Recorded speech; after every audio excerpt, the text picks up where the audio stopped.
បាទសួស្តីប្រិយមិត្តទាំងអស់គ្នានេះគឺជាការបកប្រែមិនផ្លូវការមួយរបស់ខ្ញុំពីប៉ុស្តិ៍YouTube របស់គេហៅថា France 24ដែលមានអ្នក subscribe រហូតដល់ 3.48 លាននាក់ហើយនឹងចំពោះវីដេអូនេះដែរគឺបានផុសចំនួន2សប្តាហ៍កន្លងទៅហើយកំឡុងពេលដែលសង្គ្រាមកម្ពុជាថៃកំពុងតែកើតមាននោះហើយវីដេអូនេះផងដែរមានអ្នកមើលចំនួន94,000 នាក់បាទ 94,000 នាក់បាទច្រើនមែនទែនហើយខ្ញុំនិយាយត្រួសអំពីប៉ុស្តិ៍វិទ្យុនេះបន្តិចបាទប៉ុស្តិ៍វិទ្យុ France 24នេះគឺជាប៉ុស្តិ៍ព័ត៌មានអន្តរជាតិមួយដែលឈានមុខគេនៅក្នុងទ្វីបអាហ្វ្រិកនិយាយភាសាបារាំងតែនៅក្នុងនេះគឺគេមាននិយាយភាសាអង់គ្លេសនៅក្នុង YouTube ដែលខ្ញុំបានបង្ហាញនេះហើយគ្រប់ទស្សនិកជនទាំងអស់ហ្នឹងគឺគេចូលចិត្តនឹងនិយមស្ដាប់ប៉ុស្តិ៍ព័ត៌មានអន្តរជាតិមួយនេះខ្លាំងមែនទែននៅក្នុងទ្វីបបារាំងហើយវាក៏ជាប់ Top 5 ផងដែរដែលជាប៉ុស្តិ៍ដែលមានអ្នកមើលច្រើនជាងគេជារៀងរាល់ថ្ងៃគ្រប់ប៉ុស្តិ៍ទាំងអស់បាទអញ្ចឹងខ្ញុំបកត្រឡប់មកវិញអំពីការជជែកដេញដោលការពិភាក្សាដេញដោលរបស់France 24នេះបាទដោយជាសំណួរមួយលើកឡើងថាហេតុអីបានជាមានការវិលត្រឡប់មករកបាទមករកការប្រយុទ្ធគ្នាបាទការប្រយុទ្ធគ្នាវិញរវាងកម្ពុជាហើយនឹងថៃបាទអញ្ចឹងអ្នកសម្របសម្រួលគាត់បានចាប់ដើមឡើងដល់និយាយថាវាមានការបកវាមានការចុះហត្ថលេខាសន្តិភាពគ្រប់គ្រាន់រួចមកហើយប៉ុន្តែហេតុអ្វីបានជានៅតែមានការបាញ់គ្នាឡើងវិញមនុស្សជាងកន្លះលានអ្នកត្រូវបានផ្លាស់ប្ដូរទីលំនៅខណៈពេលដែលមានការប្រយុទ្ធគ្នាយ៉ាងខ្លាំងក្លាតាមបណ្ដោយព្រំដែនកម្ពុជាថៃហើយវាគឺជាការងើបឡើងវិញនៅចំនួនរយៈពេល5ថ្ងៃដែលកើតឡើងកាលពីខែកក្កដាដែលលោក Donald Trump បានរាប់ថាសង្គ្រាមជាសង្គ្រាមមួយក្នុងចំណោមសង្គ្រាមទាំង8ក្នុងរយៈពេល8ខែដែលលោកបានបញ្ចប់យើងនឹងសួរថាហេតុអ្វីបានជាការប្រយុទ្ធនេះត្រឡប់មកវិញហើយនឹងពិនិត្យមើលឫសគល់នៃចំនួនដែលមានអាយុកាលជាមួយសតវត្សដែលហាក់ដូចជាត្រូវការលើសពីការចុះហត្ថលេខាលើក្រដាសដើម្បីដោះស្រាយជាដំបូងតើអ្នកណានឹងធ្វើជាអ្នកសម្របសម្រួលឲ្យមានការបញ្ចប់អរិភាពនេះខណៈពេលដែលអ្នកនយោបាយជើងចាស់ទាំងសងខាងកំពុងតែមានអំណាចពេញដៃបាទខ្ញុំបកប្រែក្រៅផ្លូវការហើយតាមអត្ថន័យរបស់ YouTube នេះដែលបាននិយាយនោះឯងបាទដល់គេទៅសេថាលោកហ៊ុនសែនបាទគេទៅសេបែបនេះខ្ញុំមិនមានចេតនានិយាយជាកាត់បែបនេះទេបាទលោកហ៊ុនសែនរបស់កម្ពុជាជាគេថាជាផ្លូវការនោះវាលែងជាប្រមុខរដ្ឋាភិបាលទៀតហើយប៉ុន្តែឥទ្ធិពលរបស់លោកនៅតែធំធេងហើយមេតបថៃដែលអាចឲ្យមេតបថៃដែលមានទម្លាប់ដឹកនាំក្នុងគ្រាវិបត្តិនោះឲ្យថៃចង់និយាយថាមេតបថៃហ្នឹងគាត់មានការខ្លាចរអានៅសម្ដេចមហាសេនាបតីតេជោហ៊ុនសែនយើងនេះឯងចំណែកឯនាយករដ្ឋមន្ត្រីថៃវិញលោកកំពុងតែជាប់រវល់កិច្ចការផ្សេងទៀតនៅថ្ងៃប្រហ័សលោកអនុទានបាទឆៃវីរៈកុលបាទបានទៅចូលគាល់ស្ដេចថៃនាពេលយប់ជ្រៅបន្ទាប់មកមានការបង្ហើបយ៉ាងលឺយ៉ាងខ្លាំងថាលោកនឹងរំលាយសភាដើម្បីបោះឆ្នោតមុនកាលកំណត់លោកនឹងសួរថាហេតុអី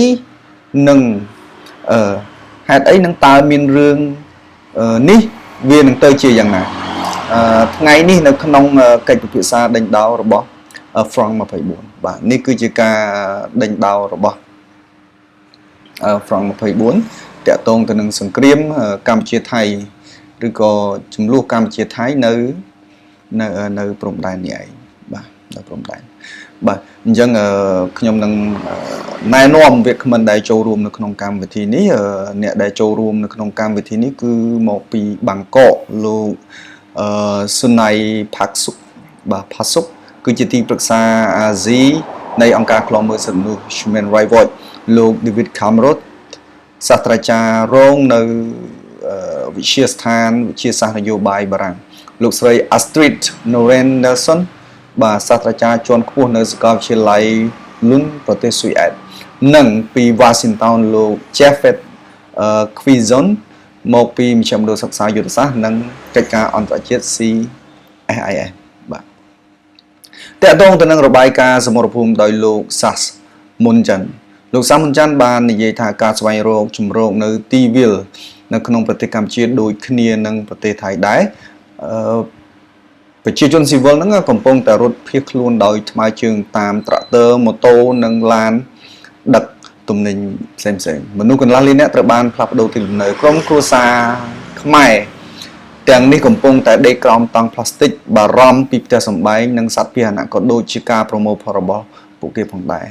ហើយនៅក្នុងនោះក៏មានការសម្ភាសទៅកាន់ស្ត្រីខ្មែរយើងម្នាក់បាទនេះគឺជារូបភាពដែលពួកគាត់ផ្លាស់ទីដោយប្រើគោយន្តហើយក៏មានការសម្ភាសទៅលើបាទទៅលើស្ត្រីខ្មែរម្នាក់ដែលភៀសខ្លួនបាទអញ្ចឹងនៅដូចជានៅទីនេះអ្នកនរគ្នាបាទដែលបានភៀសខ្លួននៅក្រោមតង់ផ្លាស្ទិកហ្នឹងបាទខ្ញុំមែនតើអត្ថបទនេះគឺខ្ញុំបានសង្ខេបឲ្យរៀងខ្លីបន្តិចដោយសារវាវែងហើយបើអ្នកទាំងអស់គ្នាចង់មើលវីដេអូពេញអ្នកទាំងអស់គ្នាអាចចូលមើលទៅក្នុង channel របស់ Frank 24បាទមើលខ្ញុំនឹងបង្ហាញបាទនេះ Frank 24នេះរូបសញ្ញាខាងក្រោមនេះបាទខាងក្រោមនេះបាទបាទអញ្ចឹងស្ត្រីម្នាក់បាននិយាយថាខ្ញុំពិតជាខ្លាចខ្លាំងណាស់សំឡេងក្របបែកផ្ទុះនៅខ្លាំងពេកអញ្ចឹងខ្ញុំបានយកអ្វីខ្ញុំមិនបានយកអ្វីមកច្រើនទេយកបានតែមន់5ទា2ឆ្កែ2និងរបស់របរបន្តិចបន្តួចខ្ញុំបារម្ភពីស្រូវបាទព្រោះច្រូតហើយទុកនៅវាស្រែមិនទាន់បានដឹកមកផ្ទះទេបើដឹកមកមិនបានឆ្នាំក្រោយយើងនឹងមិនមានអីហូបនោះទេបាទនេះគឺជាពាក្យសម្ដីរបស់គាត់ហើយខ្ញុំសម្រង់ធ្វើជាអត្ថបទមួយបាទដើម្បីបកប្រែជូនអ្នកទាំងអស់គ្នាឲ្យបានដឹងពីខ្លឹមសារនៃការពិភាក្សាវិញ្ញាណនៅក្នុង channel Frank 24នេះបារាំង24គេថាបារាំង24បាទហើយក៏គាត់បានសម្ភាសទៅលើបរិសុទ្ធខ្មែរម្នាក់ទៀតដែលជាជនភៀសខ្លួននោះយើងយកអាហារមកសម្រាប់តែរយៈពេលខ្លីទេបើការវាយគ្នានៅតែបន្តយើងនឹងដាច់ស្បៀងបាទជំរឿចុងក្រោយគឺត្រូវតែបោះបង់សត្វពាហនៈចោលហើយឲ្យកូននោះមករកកន្លែងសុវត្ថិភាពសិនបាទនេះគឺជាការលើកឡើងរបស់ជនភៀសខ្លួនហើយបន្តមកទៀតហ្នឹងគឺលោកស្រី Astrid Noren-Nelson បាទគាត់បាននិយាយថាខ្ញុំទៅតែនៅខេត្តកោះកុងកាលពី2សប្តាហ៍មុនវាច្បាស់ណាស់ថាភាពតានតឹងកំពុងតែកើនឡើងយើងមានការវាយគ្នានៅខែកក្កដាបន្ទាប់មកមានបទជបាញ់ហើយនៅថ្ងៃទី26ខែតុលាមានសេចក្តីថ្លែងការណ៍រួមដែលលោក Trump ហៅថាជាកិច្ចព្រមព្រៀងសន្តិភាពនៅកូឡាឡាំពូប៉ុន្តែវាបានបរាជ័យយ៉ាងលឿននៅថ្ងៃទី10ខែវិច្ឆិកាថៃបានបោះបង់ចោលបាទនៅកិច្ចព្រមព្រៀងសន្តិភាពនោះបន្ទាប់ពីទាហានថៃម្នាក់ត្រូវបានរបួសដោយសារជន់មានហើយថៃចោទកម្ពុជាថាជាអ្នកដាក់មានថ្មីខណៈកម្ពុជាថាវាជាមានចាស់បាននៅត្រង់កន្លែងនេះខ្ញុំចង់ឲ្យអ្នកទាំងអស់គ្នាចាប់អារម្មណ៍បន្តិចទាក់ទងទៅនឹងទាហានថៃដែលចេះតែជន់មានរហូតនោះបាទគឺប្រជាជនកម្ពុជាឬក៏កងទ័ពកម្ពុជានៅជួរមុខក៏ដូចជាបានដឹងហើយបាទមានអ្នកកាសែតថៃមួយចំនួនសួរថាកងទ័ពនៅឈរជើងកងទ័ពថៃនៅព្រំដែនហ្នឹងឈរជើងយ៉ាងរឹងមាំគេសួរអញ្ចឹងមែនឬក៏អត់អញ្ចឹងទាហានថៃក៏ថាមែនហើយបើឈរជើងរឹងមាំមែនហេតុអីក៏ទាហានកម្ពុជាអាចចូលមកដាក់មីននៅក្នុងទឹកដីប្រទេសកម្ពុជាថៃបានអញ្ចឹងសំណួរនេះគឺឆ្លើយអត់ចេញទេហើយបន្តមកទៀតសួរថាបើសិនជាឈររឹងមាំហើយទាហានកម្ពុជាមិនអាចចូលនៅក្នុងទឹកដីថៃបានហើយមិនអាចដាក់មីនបានទេអញ្ចឹងតើទាហានថៃជន់មីននៅកន្លែងណាកើតអញ្ចឹងមានន័យថាទាហានថៃហ្នឹងរុករលឬក៏ឈ្លានពានចូលទៅក្នុងទឹកដីកម្ពុជាទើបជន់មីនចាស់នោះឯងបាទអញ្ចឹងកន្លែងនេះគឺជាសំណួរមួយដែលយោធាថៃឆ្លើយមិនចេញទេបាទឆ្លើយមិនចេញទេបាទអញ្ចឹងយ៉ាងណានោះក៏យើងមិនដឹងច្បាស់ដែរតែបើតាមការវិភាគបែបវិទ្យាសាស្ត្រអញ្ចឹងទៅយើងក៏ឃើញថាបែបហ្នឹងមែនបាទ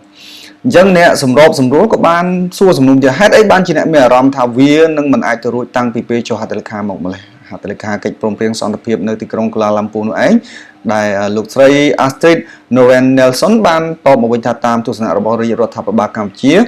phụ kê mình sơn mình sừng khâm tháp khi thái nâng group tam đầu tiên person ba nè mưa sun thì sát cả sai nè nâng khơi phép học nhiều viên người Europe tây thái Campuchia Europe tây Campuchia đại hạ đôi chia miền phép xóa hạp chấm phụ cách prom prieng khả năng đại phép khi thái miền ca prongประหยัดขลังจุ่มลุ้นนี้เติบานจุ่มรุ่นดาวนโยบายประเทศขนมระบอบไทยนึงได้กำปงแต่จุกวิบัติอาสเทอร์เพียบานี่คือการเลือกลังระบอบไทยอาสตรีนเรนสันบาปัจจุบันนั้นคือเจสไดแมนยังมือตามปรมีนต์บาคือเมียนการรุ่มลีสเปียให้ตั้งปีนโยมไทยภายทองคำได้จุกระบอบลูกตัดสินน้องบาคือผู้กวาดบาเมียนกาชลุประกายนี้หรือก็มีบัตรในขนมครูทอมชีตนุพองทางสแกมเมอร์ในขนมประเทศไทยนุพองบาคือจานมีจานจังไห้อันนี้คือเตะตรงบัตรนโยบายในขนมประเทศไทยส่งนโยบายในประเทศไทยคือมีจานให้ตานี่ตานี่คือเชียเนี่ยนองปีสมทบคือเชียเนี่ยคลอมมือสุดมันในที่กรงบางกอกไงให้ก่อนนี้ยัยพิจารณาคือมีนพิบหลุมเอียงแต่เลยปฏิกรรมเชียยืงทำปฏิกรรมเชียยืงคือจีเนี่ยบังกอสังเกตมาจังบ้านนี่ก่อนนั่งไงบ้านอันนี้เบอร์ตามเอาไปได้ยมบานดับให้ยังยกmột bộปลายบ้านให้แมนเทนต์ในขนมไก่สันตเนนี่คือโดยจีมีนตายลูกสายอัสตริดเนเรนนิลสันที่ได้บ้านคอมโตรในเอาไว้ได้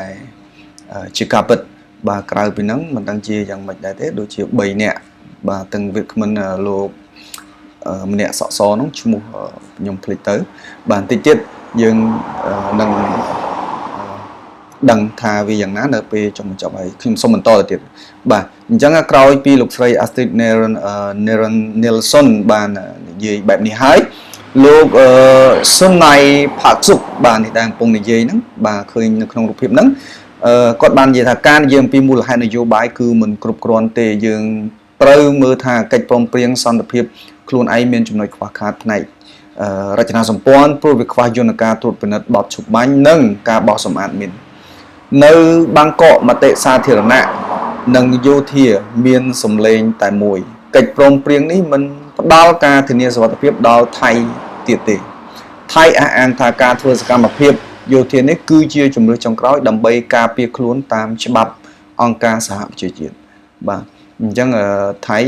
กรอยปีจนมินให้เกเรือโยจุ่มเรือมวยคือบาการไวประหาดำใบกาเปียคล้วนบ้างไวมันพองดาเด้ไวตั้งจุ่มซิเวอร์ไวตั้งมันตีเป็ดไวตั้งวอดไวตั้งเพลสเปียนคอนอลบ้า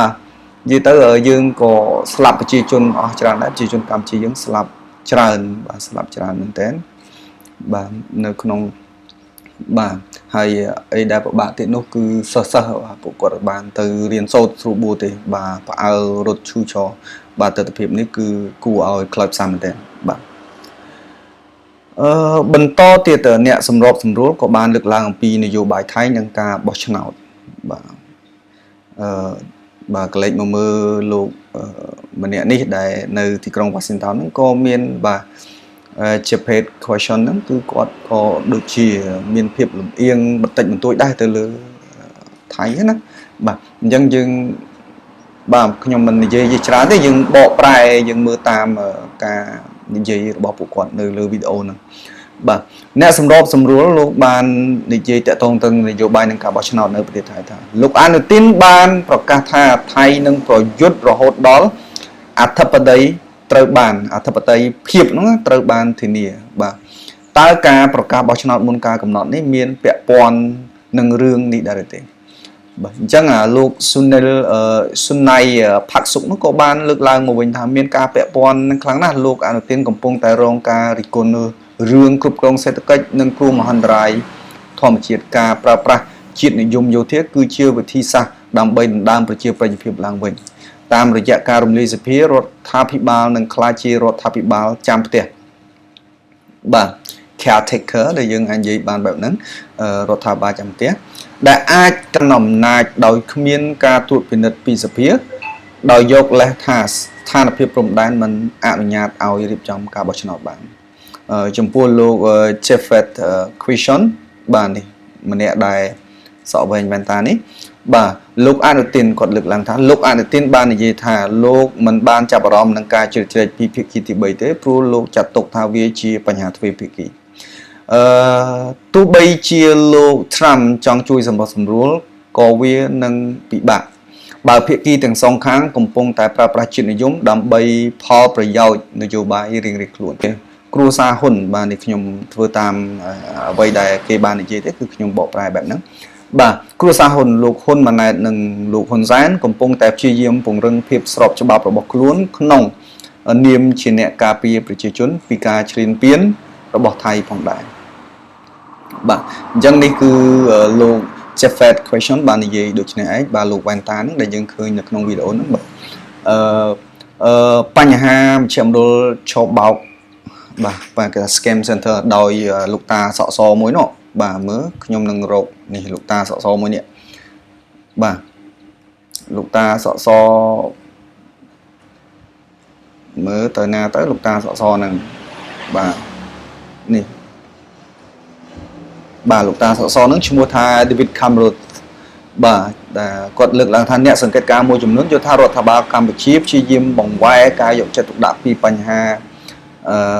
មជ្ឈមណ្ឌលឆោបបោកតាមអនឡាញ scam center ដែលមានតម្លៃរាប់ពាន់លានដុល្លារមុនពេលចំនួននេះការឡើងថៃបានបង្ក្រាបក្រុមហ៊ុន Prince Group ដែលស្និទ្ធនឹងមន្ត្រីជាន់ខ្ពស់កម្ពុជាបាទអញ្ចឹងតាសក់សហ្នឹងលើកឡើងអញ្ចឹងបើតាមគាត់និយាយជាក់ស្ដែងមកគាត់ថាយន្តហោះហ្នឹងទៅតម្លាក់គ្រាប់បែកទៅលើ scam center តែ2 3កន្លែងហ្នឹងទេអត់តម្លាក់ទៅណាផ្សេងទៀតទេបាទនេះអ្វីដែលគាត់បាននិយាយហ្នឹងបាទហើយខ្ញុំសង្ខេបឲ្យខ្លីខ្ញុំនិយាយប៉ុណ្្នឹងឆាយអ្នកទាំងគ្នាបើបានស្ដាប់គាត់និយាយគឺគាត់ដូចជាមានភាពលំអៀងខ្លាំងមែនទែនទៅលើប្រទេសថៃបាទអញ្ចឹងហើយបន្ទាប់មកលោកស្រី Astrid Nelson បានតបមកវិញថាខ្ញុំសូមជំទាស់នៅឬក៏ខ្វែងនៅគំនិតរបស់លោកបន្តិចបាទកម្ពុជាមិនបានប្រើចំនួននេះដើម្បីបង្វែរការចាប់អារម្មណ៍ពីមជ្ឈមណ្ឌលឆោបបោកនោះទេផ្ទុយទៅវិញតំបន់ដែលផ្ទុះអាវុធគឺនៅជិតមជ្ឈមណ្ឌលនោះទេបាទគេមានន័យថាគាត់ថាមិនមែនវាយមជ្ឈមណ្ឌលនោះទេគឺក្បែរមជ្ឈមណ្ឌលនោះតែម្ដងបាទមិនចំគោលដៅអីចឹងទៅដែលធ្វើឲ្យគេកាន់តែចាប់អារម្មណ៍ទៅវិញទេកងទ័ពថៃក៏មិនព្យាយាមកម្ចាត់មជ្ឈមណ្ឌលឆោបបោកអនឡាញដែរប៉ុន្តែពួកគេកំពុងតែប្រយុទ្ធគ្នាដើម្បីគ្រប់គ្រងសេដ្ឋកិច្ចខុសច្បាប់ទាំងនោះបាទគាត់មានអត្ថន័យថាគេកំពុងតែប្រយុទ្ធគ្នាដើម្បីកាន់កាប់ឬក៏រកចំណូលពីមជ្ឈមណ្ឌលខុសច្បាប់ហ្នឹងការបំផ្លិចបំផ្លាញបេតិកភណ្ឌជាតិបាទអ្នកសម្របសម្រួលក៏បានចាប់ដើមលើកអំពីបញ្ហានេះដោយមានការចោទប្រកាន់ថាថៃបានកំណត់គោលដៅលើស៊ីវិលនិងប្រាសាទបេតិកភណ្ឌពិភពលោកដូចជាប្រាសាទព្រះវិហារជាដើមប្រាសាទតាកបីអីហ្នឹងបាទអញ្ចឹងលោកស្រី Astrid Nelson បាននិយាយថាពិតមែនហើយប្រាសាទតាមួននិងប្រាសាទតាកបីត្រូវខូចខាតកាលពីម្សិលមិញវាជារឿងគួរឲ្យខ្លោចចិត្តណាស់ប្រាសាទព្រះវិហារក៏រងការខូចខាតយ៉ាងដំណំផងដែរបើទោះបីជាមានសាលក្រមតុលាការអន្តរជាតិ ICJ នឹងឆ្នាំ1962និង2013ដែលវាបញ្ជាក់ថាជារបស់កម្ពុជាក៏ការវាយប្រហារនៅតែបន្តកើតមានអញ្ចឹងលោកស៊ូណៃផាក់ស៊ុកនោះក៏បានតបមកវិញថាខ្ញុំត្រូវតែបញ្ជាក់ការពិតបន្តិចបាទអានោះគាត់មកពីបាងកកប៉ុស្តិ៍មកពីថៃណាជាបន្តិចទោះបីជាខ្ញុំបារម្ភពីការបំផ្លិចបំផ្លាញប្រាសាទក៏ដោយក៏ប៉ុន្តែយើងត្រូវយល់ពីបរិបទដែលថាទីតាំងទាំងនោះត្រូវបានប្រើប្រាស់សម្រាប់គោលបំណងយោធាជាបន្ទាយនិងជាកន្លែងលាក់ខ្លួនរបស់ទាហានកម្ពុជាបាទខ្ញុំបកជូនទៅហើយលោកតាសក់សម្នាក់នេះគាត់ឈ្មោះស្អីទេអំបញ្ញនោះខ្ញុំភ្លេចទៅឈ្មោះ David Cameron បាទគាត់ក៏បានលើកឡើងបន្ថែមទៀតតាក់ទងទៅនឹងបន្តពីលោកស្រី Astrid Noret Nelson ហ្នឹងដែលគាត់ថាប្រាសាទព្រះវិហារគឺជារបស់កម្ពុជាគាត់ថាថៃហ្នឹងគឺវាយហ្នឹងគឺគាត់និយាយថាថៃតាហ្នឹងគាត់និយាយអញ្ចឹងគាត់ថាថៃគឺវាយនៅលើទឹកដីអតីតរបស់ថៃមានថាប្រាសាទព្រះវិហារដូចជារហូតដល់ប្រាសាទអង្គរវត្តអីហ្នឹងគាត់ថាជាអតីតទឹកដីរបស់ថៃគាត់បាននិយាយនៅក្នុងសារព័ត៌មានមួយនេះហើយក៏មានការជជែកវិញថាអូនោះគឺដោយសារតែជប៉ុនជាអ្នកកាត់ឲ្យហើយក៏មានការនិយាយប្រតិបត្តិគ្នាជាមួយបារាំងជប៉ុនតកតងទៅនឹងបញ្ហាផែនទីអីផ្សេងៗហ្នឹងទៅហើយយើងដឹងស្រីហើយថៃគឺកាន់ផែនទីមួយដែលបានមកពីជប៉ុនហើយនឹងគូសខ្លួនឯងបាទហើយដល់ពេលកម្ពុជាយើងគឺយកតាមសារក្រមតុលាការអន្តរជាតិដែលធ្វើឡើងកាលពីឆ្នាំបាទ1962ចាំដឹងទេបើតាមតែខ្ញុំចាំខ្ញុំភ្លេចបាត់ទៅបាទអញ្ចឹងមែនទែនទៅយើងកាន់ផែនទីស្របច្បាប់ដែលទទួលស្គាល់ពីអន្តរជាតិហើយចំពោះខាងថៃវិញគឺពួកគាត់កាន់ផែនទីមួយដែលមិនស្របច្បាប់ទេបាទមិនស្របច្បាប់មានថាឯកតោភាគីគាត់មិនបានទទួលស្គាល់ពីអន្តរជាតិទេហើយមួយទៀតខ្ញុំសង្កេតឃើញថានៅក្នុងសារព័ត៌មានមួយហ្នឹងបង្ហាញភាគច្រើនរូបភាពមួយដែលបង្ហាញពីកម្ពុជាបាទមានភាពស្និទ្ធស្នាលជាមួយនឹងចិនប្រទេសចិនជាមួយនឹងប្រទេសមីយ៉ាន់ម៉ាដែលប្រទេសមីយ៉ាន់ម៉ាត្រូវបានban ពីសហរដ្ឋអាមេរិកហើយចិនក៏ជាគេហៅថាគូបដិបកសេដ្ឋកិច្ចកំពុងតែដំណាំអំណាចគ្នាពីអាមេរិកផងដែរហើយរូបភាពទាំងអស់ហ្នឹងគឺមានអារម្មណ៍ថាអត់បានបង្ហាញពីភាពខូចខាតភាគច្រើននៅក្នុងប្រទេសកម្ពុជាទេគឺបង្ហាញឲ្យគេឃើញថាកម្ពុជានឹងដូចជាមានភាពស្អិតរមួតជាមួយនឹងមីយ៉ាន់ម៉ាជាមួយនឹងចិនបាទវាជារឿងពិតហើយយើងញាក់ចិត្តខាងយើងត្រូវតែរាប់អានគ្នាឲ្យបានល្អបែបនេះនឹងឯងបាទគឺត្រូវតែរាប់អានគ្នាបានល្អប៉ុន្តែគាត់ថារូបភាពទាំងអស់នេះវាជះឥទ្ធិពលដល់កម្ពុជាបាទជះឥទ្ធិពលដល់កម្ពុជាហើយអ្នកទាំងអស់គ្នាប្រហែលជាអាចយល់ឃើញហើយចំពោះបញ្ហាទាំងអស់ហ្នឹងព្រោះថាវាជាប៉ុស្តិ៍ទូទៅមួយលំដាប់ថ្នាក់ទី5នៅអាហ្វ្រិកានៅក្នុងប្រទេសបារាំងហ្នឹងបាទអញ្ចឹងខ្ញុំសូមបកប្រែជូនប៉ុណ្ណេះហើយចំពោះអ្វីដែលអ្នកទាំងអស់គ្នាមិនទាន់បានយល់ច្បាស់អ្នកគ្នាអាច comment សួរឬក៏អាចមើលវីដេអូពេញរបស់នេះតែម្ដងទៅរបស់ប៉ុស្តិ៍25 franc 24នឹងតែម្ដងទៅបាទអញ្ចឹងខ្ញុំសូមអរគុណច្រើនហើយក៏អធិស្ឋាននៅក្នុងការនិយាយលើសលួសខ្វះខាតឬក៏មានចំណុចណាដែលបកប្រែមិនត្រឹមត្រូវលើសអត្ថន័យខ្វះអត្ថន័យសូមជួយបង្ហាញមតិមួយជាការកែតម្រូវហើយនឹងជួយផ្ដល់នៅយោបល់បន្ថែមនៅក្នុងការធ្វើវីដេអូមួយនេះដើម្បីឲ្យវាមានប្រយោជន៍ហើយនឹងមានគេហៅថាតម្លៃសម្រាប់ប្រជាជនកម្ពុជាយើងទាំងមូលឬក៏នឹងអ្នកផ្សេងទៅទៀតបាទអញ្ចឹងសូមអរគុណច្រើននឹងជួបគ្នានៅវីដេអូក្រោយទៀតបាទសូមអរគុណ